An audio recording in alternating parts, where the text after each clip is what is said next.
अगर वो अवैध तरीके से भवन बना है तो उस भवन को अगर सरकार ने एक्वायर किया है, गरीबों को दे रही रहने के लिए, जब कोई रहने वाला नहीं है तो दे दिया जाए, उसी में लोग बैठ के मजा लें, क्या दिक्कत है। देखिए, हम हमेशा 24 घंटा चुनाव के लिए तैयार रहते हैं। हम लोग घर में नहीं सोते हैं। हम लोग 24 घंटे में 5 घंटा 6 घंटा से ज़्यादा नहीं सोते हैं। उसके बाद पटिया का काम करते हैं। हम लोगों को धान नहीं रोपना है। मंत्री जी आज गाजीपुर में आए हैं, वन विभाग के कार्यक्रम में वृक्षारोपण भी किया है। किस तरह के कार्यक्रम को लेकर क्या कहेंगे? देखिए, हमारे देश के प्रधानमंत्री माननीय नरेंद्र मोदी जी के निर्देश पर एक पेड़ माँ के नाम और उत्तर प्रदेश के मुख्यमंत्री के आह्वान पर हम लोग इधर गाजीपुर में हमारी ड्यूटी लगी है। हमारे मंडला युक्त उनकी ड्यूटी लगी है। हमारे सभी एमएलसी माननीय चंचल सिंह जी, विधायक माननीय बेदी राम जी, राज्यसभा सांसद बलवंत जी, हम तमाम लोग, हमारे जिला पंचायत अध्यक्ष सपना सिंह जी, हम सभी लोग आज उस अभियान में सम्मिलित हुए हैं।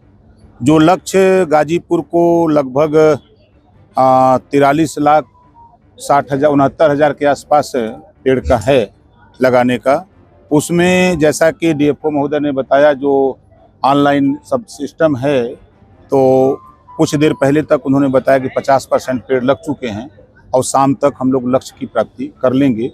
उसमें सभी विभाग अपने अपने जिसको जो मिला है लक्ष्य, वो अपने लक्ष्य की पूर्ति के लिए सब लोग पेड़ लगाने मिले। इस वृक्षारोपण महाअभियान में सब लोग पूरी ताकत और मजबूती से लगे हुए। मंत्री जी हर साल पेड़ लगते हैं, लेकिन देखिए, हमारा विभाग पूरे प्रदेश में 1,28,00,000 पेड़ लगाने की जिम्मेदारी मिली है।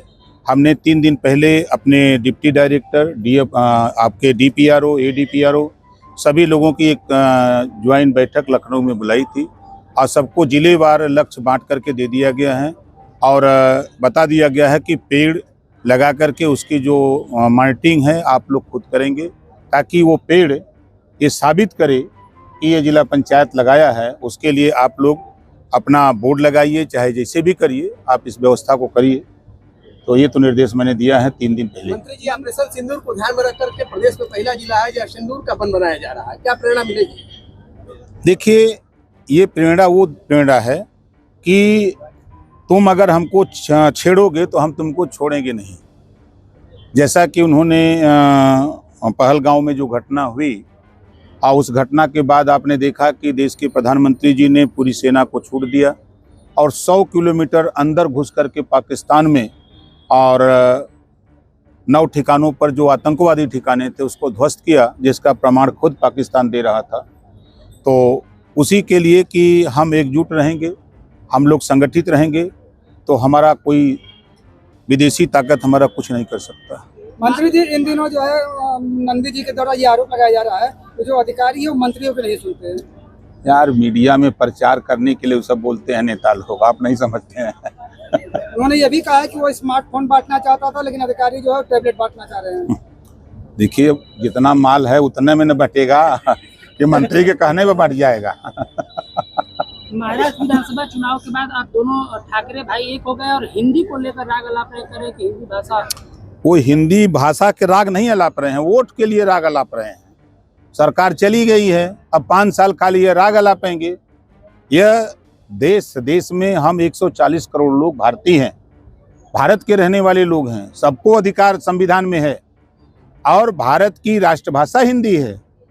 वो जानबूझ करके जहर खा रहे हैं। जैसे नहीं कहूँगा मैं, कुछ लोग मरते हैं जहर खाते हैं, जहर खा करके वैसा ही उन लोग बोल रहे हैं कि कैसा हूँ वोट हमको मिल जाए। दोनों भाइयों का एक होना जरूरी है, मजबूरी है? मजबूरी है। अब हम तो कहते हैं उत्तर भारतीय खाली छोड़ देंगे महाराष्ट्र ना, तो दाना न मिली खाए को नहाने के। मंत्री पटना पहुंचे हैं और उनका कहना है कि पटना के चुनाव को जो है गड़बड़ी करने की कोशिश की जा रही है। देखिए, अब विपक्ष के पास इसके अलावा तो कोई रास्ता है नहीं। गांव में जाएंगे नहीं, संगठन बनाएंगे नहीं, वो खाली ट्विटर और प्रेस वार्ता के माध्यम से बयानबाजी करते हैं। और यहाँ पूरे देश में करोड़ों लोग संगठन का काम कर रहे हैं, एनडीए के लोग।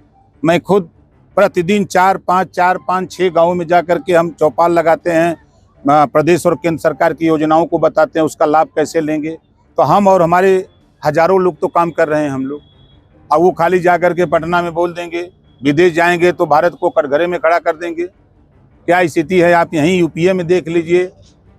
कोई वोट देवल चाहता हूँ कांग्रेस के। राहुल गांधी तो इलेक्शन कमीशन पे भी उंगली उठा रहे हैं कि हमारे वोटरों को चोरी कर रहे हैं। और तो पूरा देशवा पे उंगली उठाओ बनता कमिश्नर, ये अगर चुनाव आयोग पर उंगली उठाओ बनता कौन बड़ी बात है। जब जीतते हैं ये विपक्ष के लोग, जब जीतते हैं तब उंगली नहीं उठाते हैं, जब हार जाते हैं तो उंगली उठा देते हैं। जो भी उठता है पहले चिल्लाते थे कि ईवीएम खराब है, ईवीएम खराब, और जब जीत गए तो सही था, हार गए तो खराब है।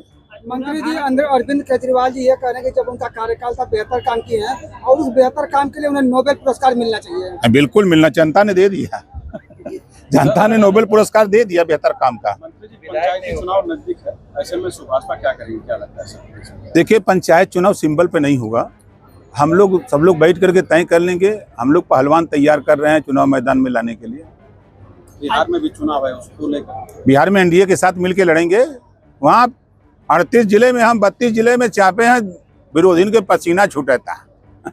आज पूरा भारत बंद क्या प्रभाव पड़ेगा? कोई प्रभाव नहीं। आप यहीं देखिए गाजीपुर में कौन प्रभाव है, आजमगढ़ में कोई प्रभाव नहीं है, पूरे उत्तर प्रदेश में कहीं प्रभाव नहीं है, बिहार में कहीं प्रभाव नहीं है। कहीं प्रभाव है? इन लोगों की बात को कौन सुनने वाला है? 60 साल शासन किए इन लोगों ने, क्या किया?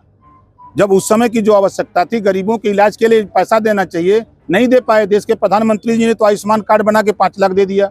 80 करोड़ लोगों को राशन दे रहे हैं। किसान सम्मान निधि सीधे खाते में, बिचवा में जो लूट लेते रहना सब बिचौलिया, उसको रोक दिया मोदी जी ने। आज उठा के देखे, चश्मा लोग पार्टी का उतार दें। आप अपने गाजीपुर रेलवे स्टेशन पर खड़े हो जाइए, आपको 10 साल पहले और 10 साल बाद आज आपको समझ में आएगा कि बेहतर हुआ है कि नहीं हुआ है। आप अगर एयर कनेक्टिविटी की बात करिए, सड़क कनेक्टिविटी की बात करिए, आप देखिए गाजीपुर, जैसा कि आप देख रहे हैं कि पूर्वांचल एक्सप्रेसवे, उसके साथ साथ अभी गंगा एक्सप्रेसवे आ रहा है गाजीपुर से अटैच होने के लिए, इलाहाबाद होकर के चित्रकूट, झांसी बांधा जाने के लिए, जालौन उरई के लिए। तो कनेक्टिविटी हर जगह बेहतर हो रही है। आज आवश्यकता उसकी पड़ी है, सरकार मजबूती से काम कर रही है। उत्तर प्रदेश में जैसे स्कूलों को मर्ज करने की बात चल रही है, तो ग्रामीण इलाकों में लेकर स्कूलों का शिक्षक धरना दे रहे हैं, विरोध कर रहे हैं। गलत धरना दे रहे हैं, वो गलत धरना दे रहे हैं। अब लेते हैं 80,000, जिस स्कूल में पढ़ाते हैं, अगर वहाँ अभिभावकों के बीच में जाके बैठ के उनको समझाते, अगर ये बेहतर शिक्षा देते तो वहाँ से बच्चे भाग करके प्राइवेट स्कूल में जाते। ये 80,000 पाते हैं, प्राइवेट में 15-16,000 पाते हैं। वहाँ बच्चों को एडमिशन हो रहा है, 80,000 वाले के यहाँ क्यों नहीं हो रहा है? ये अपने बच्चों को स्कूल से बाहर भेजेंगे और सरकारी स्कूल से प्राइवेट में भेजेंगे, और दूसरे के बच्चों को लाएंगे कि नहीं आप आओ यहाँ हमारे यहाँ पढ़ो। पहले तो खुद सुधरो, तब दूसरे को सुधारने की बात करो। शिक्षकों की लापरवाही मान रहे हैं आप? बिल्कुल हम मानते हैं। ये पढ़ाए होते तो काहे बच्चे दूसरी जगह जाते? हम लोग भी प्राइमरी में पढ़ करके यहाँ तक मंत्री बने हैं ना। आप वही की सरकार की तो जो है वो मान्यता भी तो दे रहा है प्राइवेट स्कूलों को। देखिए, हमारे पास जो संसाधन है, जितने बच्चे जागृति आई है, आप अगर उठा के देखें कि आंकड़ा 10 साल पहले शिक्षा का स्तर और आज शिक्षा का स्तर, दोनों को देखिए। हमारे पास जो संसाधन है, हम उतने लोगों को पढ़ाते हैं। संसाधन नहीं है तो और बच्चे कहाँ जाएंगे? उनको पढ़ाने के लिए वहाँ व्यवस्था है। तो हर तरह के लोग हैं ना। अंधाऊ एयरपोर्ट पे बुलडोजर चली, गरीबों के मकान ढाए गए, विपक्षी दल लगातार हमलावर हैं कि गलत हुआ है। अब उनके लोगों के यह कुल बोला ही क्या? असल में विपक्ष वाले पाकिस्तान का पानी पी लिए हैं सर। हमेशा विरोध है, बतियाते हैं। अयोध्या में भगवान राम का मंदिर बना तब वो विरोध कर रहे थे, पूर्वांचल एक्सप्रेसवे बना तब वो विरोध कर रहे थे। आज आप पूर्वांचल एक्सप्रेसवे गाजीपुर से आप आराम से 3 घंटे में लखनऊ चले जा रहे हैं। पहले क्या था? जब सपा की सरकार थी, बसपा कांग्रेस की सरकार, तो 5-5 घंटे 6-6 घंटे झेलते थे। ये सुविधा नहीं दिखाई, वो वही में मजा लेते हुआ सर, खाली ऐसा ही बोला ना सर। सर वहाँ पे सरकारी भवन बन गए थे, पंचायती भवन बन गए थे, प्रधानमंत्री आवास बने और विद्यालय भी था, दोनों। देखिए, उस एयरपोर्ट के विस्तारीकरण के लिए अगर जमीन एक्वायर हो रही है तो उसमें जो चीजें आती हैं, अगर एयरपोर्ट की जमीन नहीं, एयरपोर्ट की जमीन अगर कोई कब्जा कर रहा है तो खाली तो कराएगा ही। सरकारी भवन बना है तो अब क्या करें? वो अज्ञानता में आपने बना लिया, अब ज्ञान हुआ तो भाई तो फिर जाना पड़ेगा। कार्रवाई होनी चाहिए, तो अधिकारी हैं उसमें नहीं, अब अधिकारी तो निर्देश का पालन करते हैं। सरकार जो निर्देश देती है, बेचारे अधिकारी उसी का पालन करते हैं। मंत्री जी, इस तरीके से पूरे प्रदेश में माफियाओं पे कार्रवाई हुई। मुख्तार अंसारी की जमीन जो लखनऊ में सरकार ने कर दी, तो उसके सरकारी भवन बन गए हैं और अब वो ग्रामीणों गरीबों को समर्पित होने की बात की जा रही है। अच्छी पहल है। अगर वो अवैध तरीके से भवन बना है तो उस भवन को अगर सरकार ने एक्वायर किया है, गरीबों को दे रही रहने के लिए, जब कोई रहने वाला नहीं है तो दे दिया जाए, उसी में लोग आप बैठ के मजा लें, क्या दिक्कत है। लेकिन उसी मुख्तार अंसारी के बेटे अब्बास अंसारी आपके पार्टी से विधायक रहे हैं और मऊ में उपचुनाव की भी चर्चा होती है, क्या आपकी रणनीति क्या है? देखिए, हम हमेशा 24 घंटा चुनाव के लिए तैयार रहते हैं। हम लोग घर में नहीं सोते हैं। हम लोग 24 घंटे में 5 घंटा 6 घंटा से ज़्यादा नहीं सोते हैं, उसके बाद पटिया का काम करते हैं। हम लोगों को धान नहीं रोपना है, समझ रहे हैं। ब्रिजेश सिंह का पक्का माना जाए चुनाव लड़ना? कहाँ? आपके हमें तो पता ही नहीं, बस आप